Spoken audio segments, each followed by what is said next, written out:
जय हिंद दोस्तों। बीपीएससी मस्ती अकादमी में आप सभी दोस्तों को नमस्कार। आज मैं लाया हूँ बायोलॉजी का पीडीएफ, बायोलॉजी का क्लास नंबर 3, बायोलॉजी का क्लास नंबर 4। दोस्तों वीडियो को लाइक कर दीजिएगा, शेयर कर दीजिएगा, सब्सक्राइब कर लीजिएगा। जितना भी क्वेश्चन मैं बताऊंगा दोस्तों सभी परीक्षा में, प्रतियोगिता परीक्षा में सबसे ज़्यादा पूछे जाने वाला है दोस्तों है।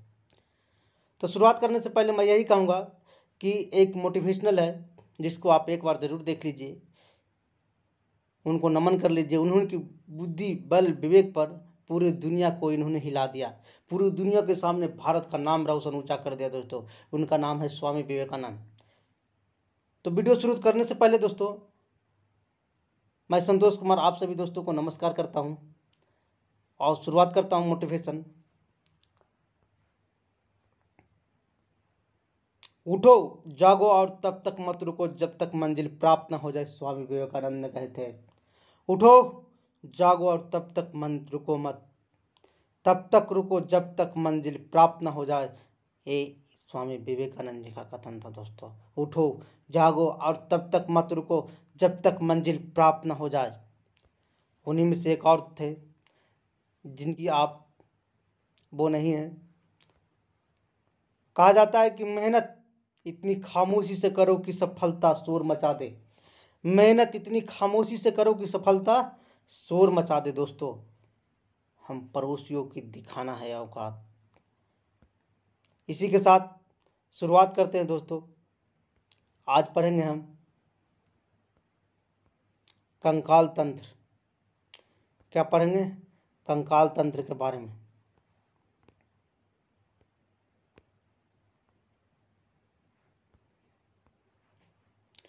बहुत सारे प्रतियोगिता परीक्षाओं में दोस्तों सबसे ज़्यादा पूछे जाते हैं क्वेश्चन, बायोलॉजी से भी कुछ ना कुछ पूछे जाते हैं। उसमें एक है कंकाल तंत्र। तो कंकाल शरीर के आंतरिक अंगों की रक्षा करता है दोस्तों। कंकाल क्या करता है?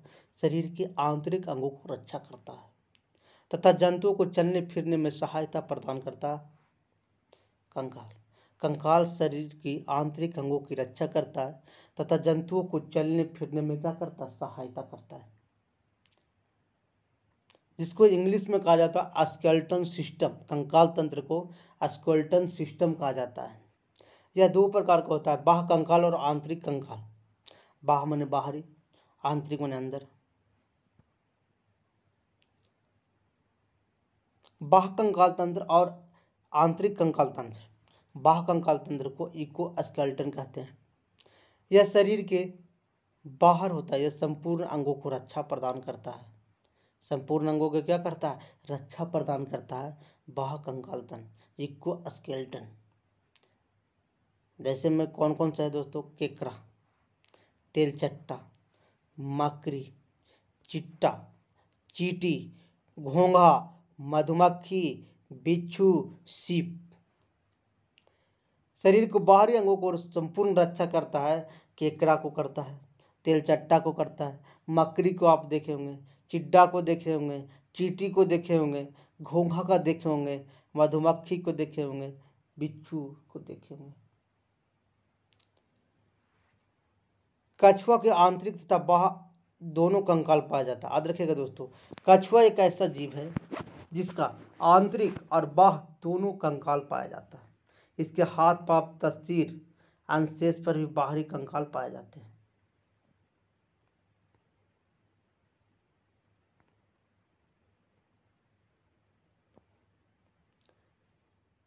कछुआ के आंतरिक तथा बाह्य दोनों कंकाल पाया जाता है दोस्तों।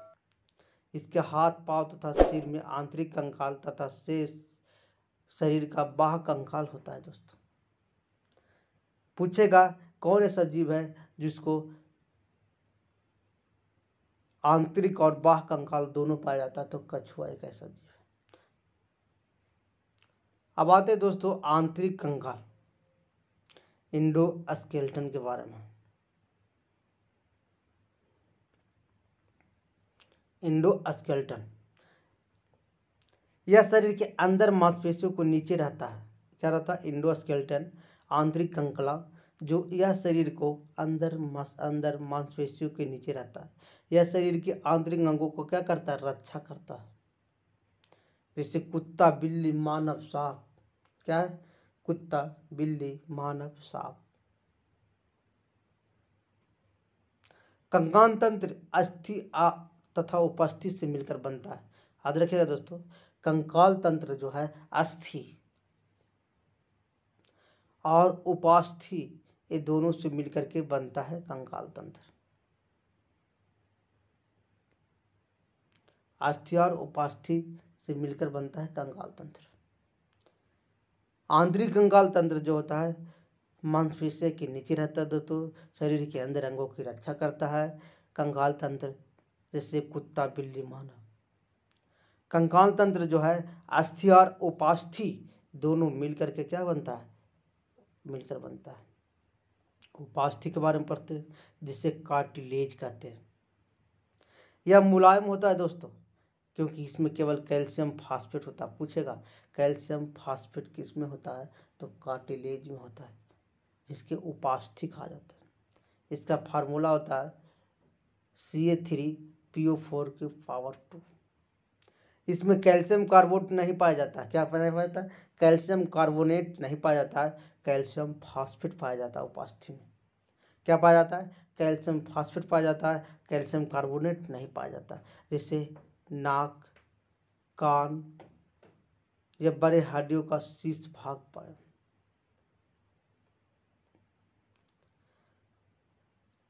नाक, कान सभी बड़े बड़े हड्डियों के शीर्ष भाग पर पाया जाता है। जितना सारा बड़े बड़े जो हड्डी है उसका शीर्ष उच्चतम भाग है, वहाँ पे एक कार्टिलेज पाया जाता है। इसमें कैल्शियम फास्फेट पाया जाता है, कैल्शियम कार्बोनेट नहीं पाया जाता है। नाक हुआ, कान हुआ, जितना बड़ा हड्डी उसका सबसे ऊपरी शीर्ष पर पाया जाता है। अब आते हैं अस्थि, जिसको बोन कहते हैं। यह अत्यधिक कठोर होता है दोस्तों। इसमें Ca3PO4 को पावर 2 के साथ साथ CO और CO3 द्वारा पाया जाता है। कैल्शियम कार्बोनेट अस्थि में 54 से 58% ही पाया जाता है। कैल्शियम फास्फेट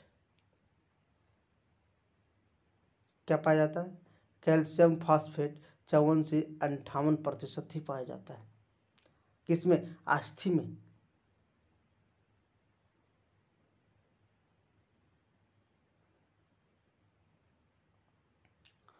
याद रखिएगा दोस्तों, अस्थि जो होता है यह कठोर होता है। इसमें कैल्शियम फास्फेट के स्थान के साथ साथ कैल्शियम कार्बोनेट पाया जाता है। क्या पाया, दोनों पाया जाता है अस्थि में।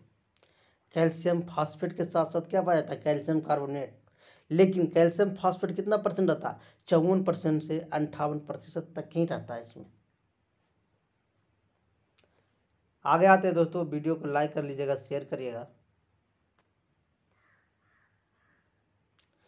अस्थिया में रक्त नालिकाओं और तंत्रिका तंत्र पाया जाता है।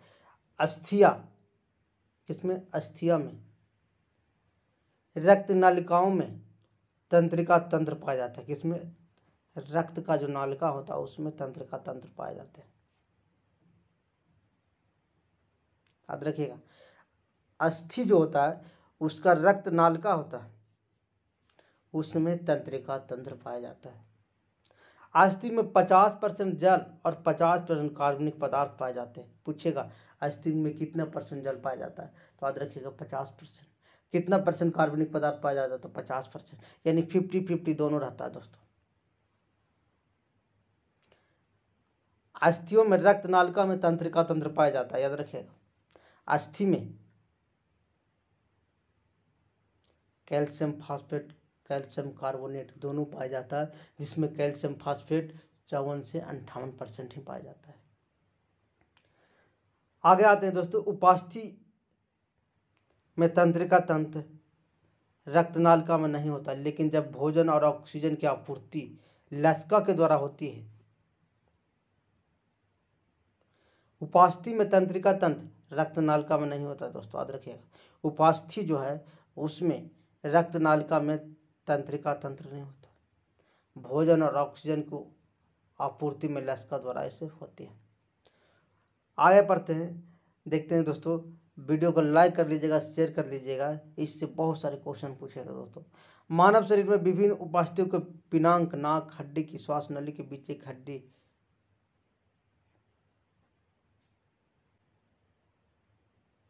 कहा जाता है दोस्तों कि उपास्थि जो होता है तंत्रिका तंत्र रक्त नालिका नहीं होता, लेकिन भोजन और ऑक्सीजन की आपूर्ति लसिका द्वारा होता है। उपास्थि में तंत्रिका तंत्र और रक्त नालिका नहीं होता, याद रखिएगा, पूछेगा। उपास्थि में तंत्रिका तंत्र और रक्त नालिका नहीं होता, पूछेगा। उपास्थि में किसका उपस्थित होना नहीं होता है, तो तंत्रिका तंत्र और रक्त नालिका नहीं होता, लेकिन भोजन और ऑक्सीजन की आपूर्ति में लसिका के द्वारा होता है। भोजन और ऑक्सीजन की आपूर्ति किसके द्वारा? लसिका के द्वारा होता है। मानव शरीर में उपास्थि के पिन्ना नाक की हड्डियां और श्वासनाल के बीच हड्डियों के सीधा स्थल पाए जाते हैं। हड्डियों के सीधे स्थल पाए जाते हैं, सीधे स्थल पाए जाते हैं। याद रखिएगा दोस्तों। अगला क्वेश्चन, अस्थि में ओसीन प्रोटीन, अस्थि यानी बोन में ओसीन प्रोटीन पाया जाता है। क्या पाया जाता है? पूछेगा। ओसीन प्रोटीन किस में पाया जाता है? तो अस्थि में पाया जाता है। जबकि उपास्थि में कॉर्डिन प्रोटीन पाया जाता है। कौन सा? कॉन्ड्रिन प्रोटीन पाया जाता है। पूछेगा दोस्तों, ओसीन प्रोटीन किस में पाया जाता है? तो अस्थि में पाया जाता है। और कॉन्ड्रिन प्रोटीन किस में पाया जाता है? तो उपास्थि में पाया जाता है। अस्थि में कौन सा प्रोटीन? Ossein protein. जबकि कॉन्ड्रिन प्रोटीन उपास्थित यानी उपास्थित माने कार्टिलेज में पाया जाता है।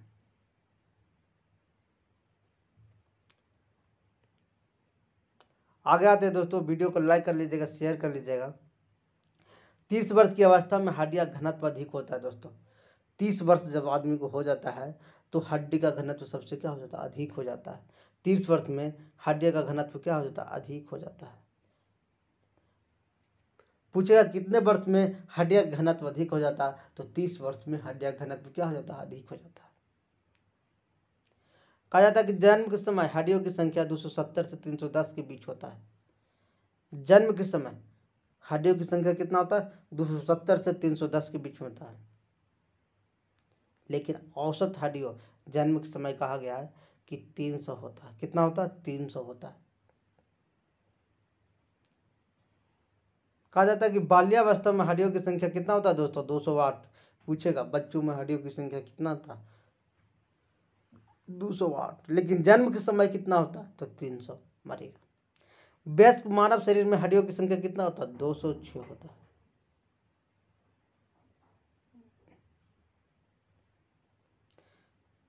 वयस्क मानव के शरीर में हड्डियों की संख्या कितना होता है? 206 होता है।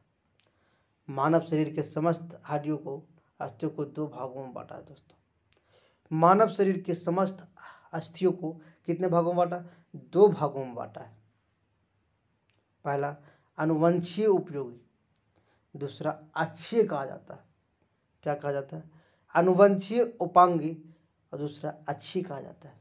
मानव शरीर के समस्त हड्डियों को अस्थियों को 2 भागों में बांटा है। अनुबंधीय उपांगी, दूसरा अक्षीय।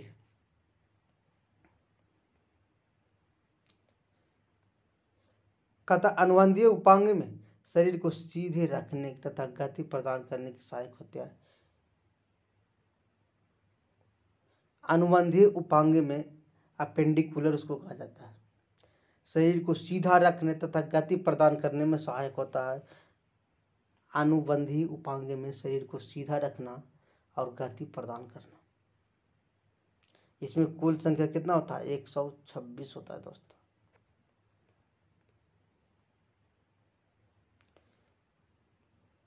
देखते हैं हाथ में 30 × 2 60 को होता है दोस्तों हड्डी। ह्यूमरस 1 होता है, रेडियस 1 होता है। कौन कौन होता है जो देख लीजिएगा। ह्यूमरस 1 होता है, रेडियस 1 होता है, आलना 1 होता है, कॉपल कलाई में 8 होता है। कलाई में कितना हड्डी होता है? 8 होता है। मेटाकॉपल हथेली में 5 होता है। हथेली में कितना होता है? 5 होता है। प्लेजिंज अंगुली में 14 होता है। कुल मिला करके 30 होता है दोस्तों। तो 2 हाथ में कितना हुआ, 3 दूनी 60 हुआ। कौन कौन हड्डी, ह्यूमरस, रेडियस, अल्ना, कार्पल कलाई, मेटाकार्पल, प्लेजिंज, अंगुली। अंगुली में कितना होता है, 14 होता है। तो 2 हाथ में कितना हो जाएगा, 28 हो जाएगा। मेटाकार्पल हथेली में 5 होता है, तो 2 हाथ, 2 हथेली है ना, तो 5 दूनी 10 हो जाएगा। इसी तरह से टोटल एगो में 30 होता है और 2 गो में कितना हो जाएगा, 3 दूनी 60 हो जाएगा। अब आते हैं दोस्तों पैर में। फिया जिसमें 1 होता है, पटेला जिसमें 1 होता है, टिबिया जिसमें 1 होता है, फिबुला जिसमें 1 होता है, टर्सल टखना में 7 होता है। टखना जहाँ है वहाँ 7 हड्डी होता है दोस्तों। और अंगुली में 14 होता है, यानी हाथ का अंगुली और पैर का अंगुली दोनों में हड्डी सेम होता है, 14।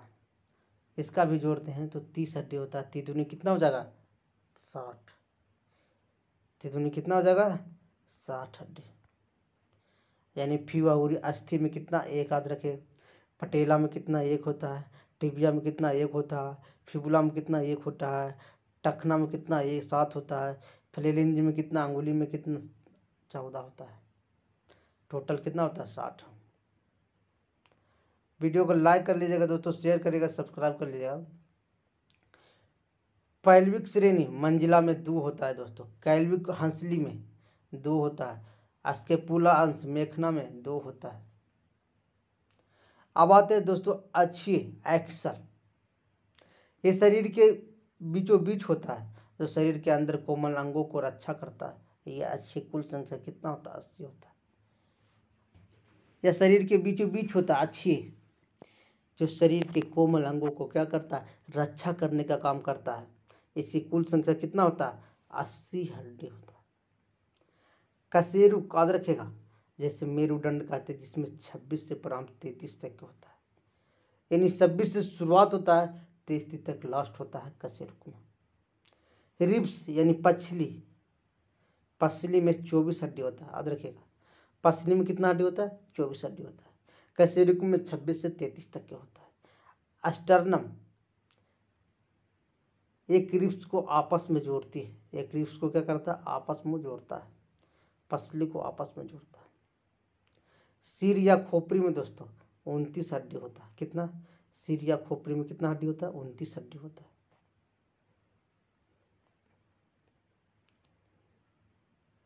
जिसमें चेहरा में दोस्तों 14 हड्डी होता है। कितना, चेहरा में कितना हड्डी होता है, पूछेगा बार बार प्रतियोगिता परीक्षाओं में दोस्तों। चेहरा में कितना हड्डी, 14 हड्डी। कान में कितना हड्डी होता है, 16 हड्डी होता है। ऐसे कान में 6 हड्डी होता है। हाइड में कितना हड्डी होता है, 1 हड्डी। और कपाल में कितना होता है, 8 हड्डी, जिसको क्रेनियम कहा जाता है।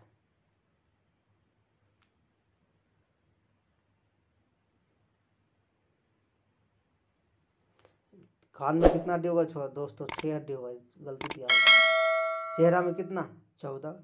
कान में कितना, 6 हड्डी। हाइड में कितना, 1 हड्डी। कपाल में कितना, 8 हड्डी होता है।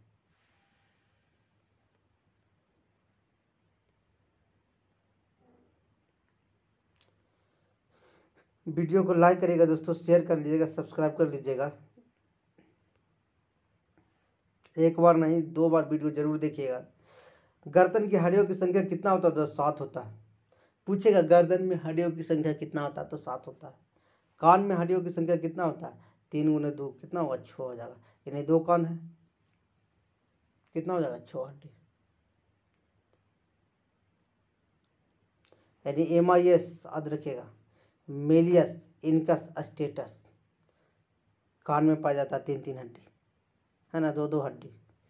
मेलियस में 2, इनकस में 2, स्टेपस में।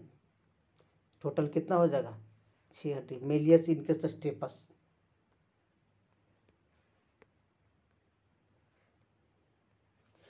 शरीर की सबसे छोटी हड्डी स्टेपस कहलाता है दोस्तों। यह मध्य कान में पाया जाता है। कहाँ, कान के बीच बीच में पाया जाता है स्टेपस हड्डी। शरीर की सबसे छोटी हड्डी कौन है, स्टेपस।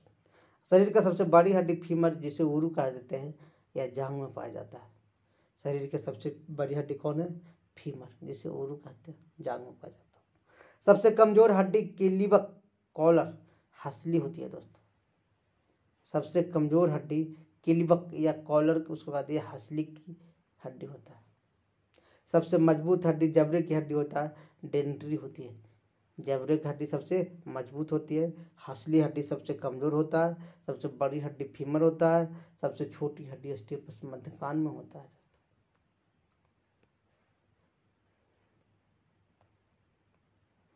सबसे चमकीला हड्डी टिबिया होता है। पैरों की हड्डी खोखली होती है। पैरों की हड्डी क्या होता है? खोखली होता है। सबसे चमकीला हड्डी कौन होता है? टिबिया। लेकिन पैरों की हड्डी क्या होता है? खोखली होता है। आगे आते हैं दोस्तों, पटेला सिस्माइड बोन बना होता है। पटेला सिस्माइड बोन का बना होता है। बोन माने हड्डी का बना होता है। पटेला सिस्माइड बोन का बना होता है। किसका बना होता है? बोन का बना होता है।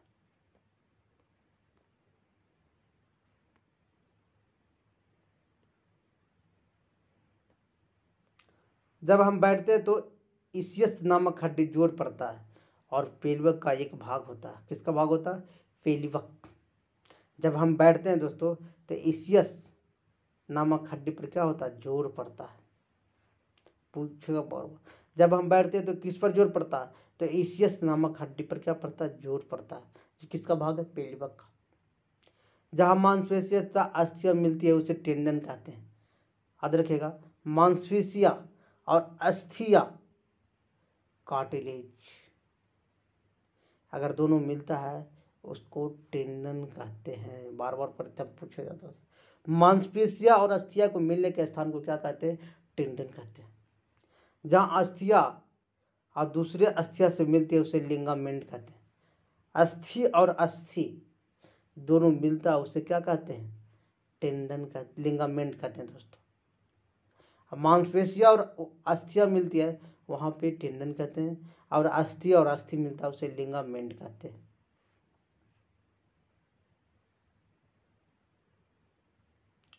आगे आते हैं दोस्तों, अस्थियों को जोड़ के पास साइनोवियल नामक द्रव पाया जाता है।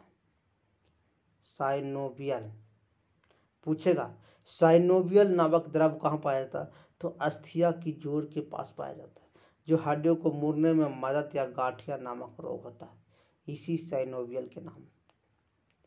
साइनोवियल कहाँ पाया जाता है? अस्थिया और अस्थिया की जोड़ में पाया जाता है, जो मुड़ने और चलने में सहायता प्रदान करता है।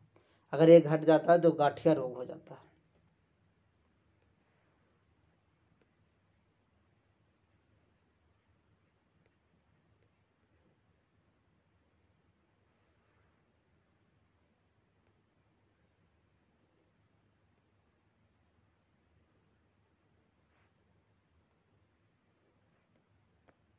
आगे आते हैं दोस्तों, वीडियो को लाइक करिएगा, शेयर करिएगा।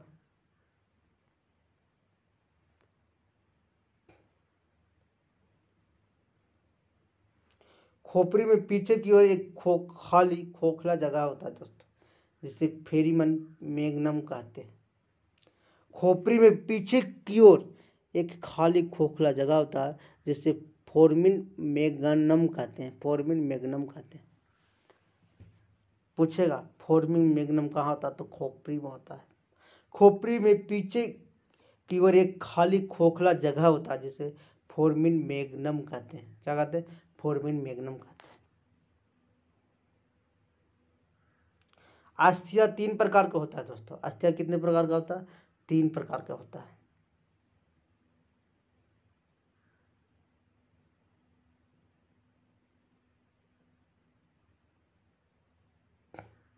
अस्थिया कितने प्रकार का होता है? 3 प्रकार का होता है। कौन कौन देखते हैं?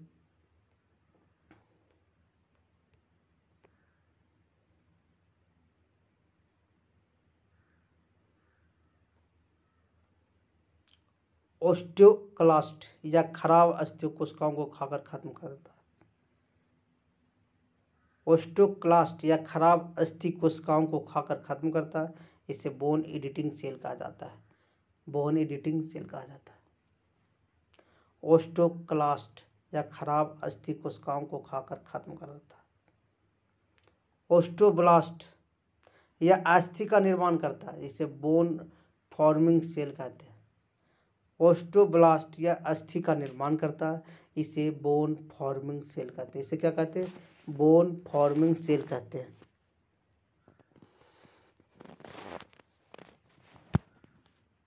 अस्थि का निर्माण करता है, इसे बोन फॉर्मिंग सेल कहते हैं। ओस्टोब्लास्ट, ओस्टोक्लास्ट, ओस्टोसाइटी यह अस्थि को परिपक्व बनाता है, इसे मैटुरल सेल कहते हैं। अस्थि को क्या करता है?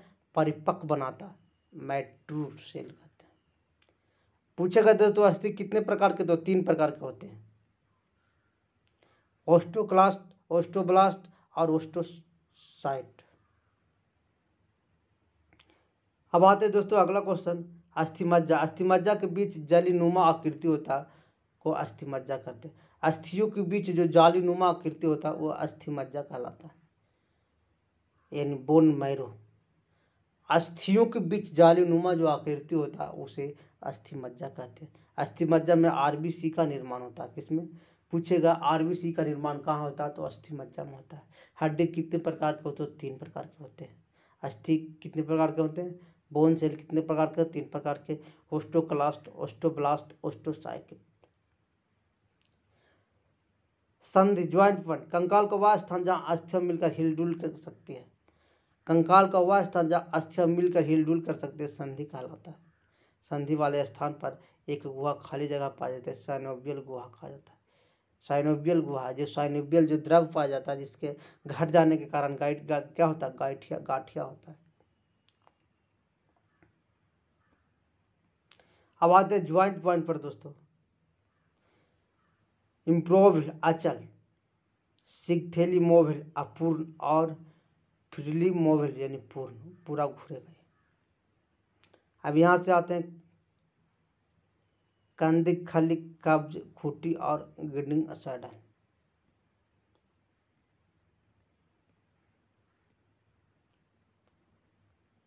सबको बारी बारी से देखेंगे दोस्तों।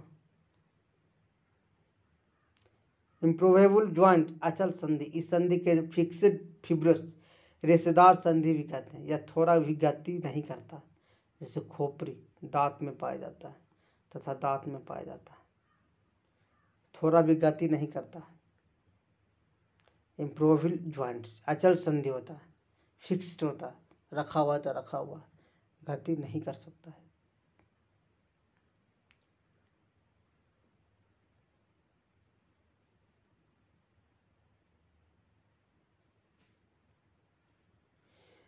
सिग्थेलीमोविल या पूर्ण संधि जहाँ थोड़ा मोड़ा गति हो देखने को मिलता है, जैसे पसली, कशेरुकदंड।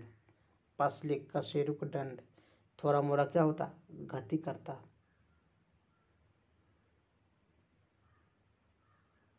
फ्रीलीमोविल या पूर्ण संधि यह अस्थियों को विभिन्न दिशा में गति प्रदान करता है। यह 5 प्रकार का होता है। अस्थियों को क्या करता है? विभिन्न दिशा में गति करने का काम। यह 5 प्रकार का होता है। कौन कौन होता है? Ball and socket. Ball and socket इस प्रकार के संधि में एक गुहा खाली स्थान होता है जो हड्डियों को जोड़ती है। ऊपरी भाग गोल होता है जो सभी दिशाओं में घूमता है। ऊपरी भाग क्या होता है? गोल होता है और सभी दिशाओं में क्या होता है? इसको घुमाने का काम करता है। जैसे pelvic plus femur, scapula plus humerus. Pelvic और फीमर, स्केपुला प्लस ह्यूमरस।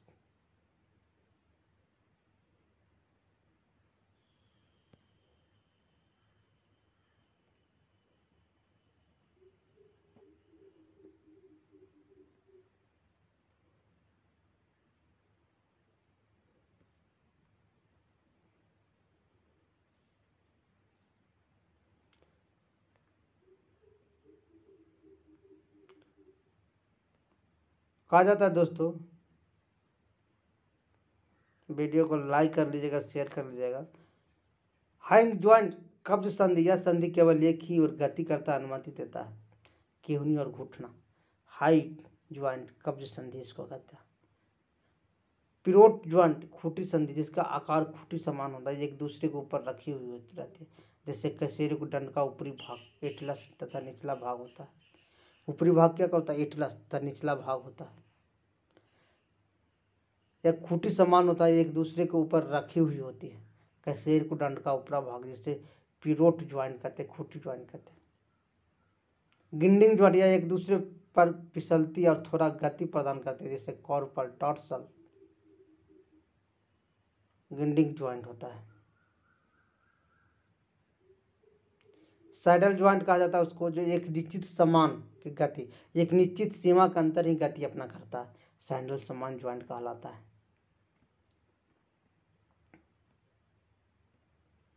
बनावट के अनुसार हड्डियां का प्रकार, बनावट के अनुसार हड्डियां 5 प्रकार का होता है दोस्तों।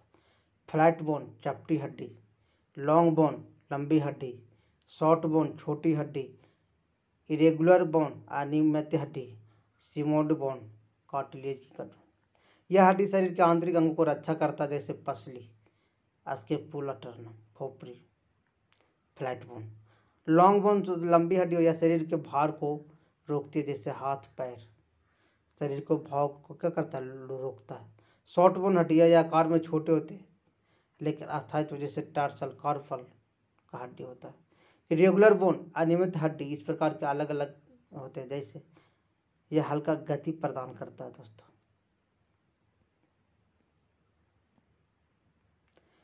सिस्मोड या कार्टिलेज ही कठोर होता है, जैसे पटेला, कार्टिलेज कठोर होता है जैसे पटेला का हड्डी।